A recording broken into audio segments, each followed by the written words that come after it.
তো আমরা এখানে দুই ধরনের ব্যথার ওষুধ আছে, একটা হচ্ছে প্যারাসিটামল আর একটা হচ্ছে ডাইক্লোফেনাক। তো আমি যেটা করব, দুইটা ঔষধ দিয়ে দুইটা সলিউশন বানাবো, তারপর সেগুলো দিয়ে আমরা এই কোষগুলোকে ট্রিট করব, দেখবো যে এই ওষুধগুলো আমাদের কোষগুলোকে কতটুকু ক্ষতিগ্রস্ত করতে পারছে। তো আমরা এখন আমাদের সলিউশন বানিয়ে ফেলবো। প্রথমটা হচ্ছে আমাদের প্যারাসিটামলের জন্য। তো এবার আমরা দেখবো হলো প্যারাসিটামলের কি অবস্থা।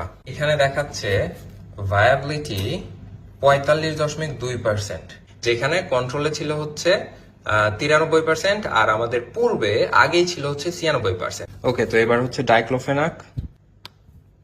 মাই গড, ডাইক্লোফেনাকের ভায়াবিলিটি এসে পড়েছে 13.1%-এ মাত্র।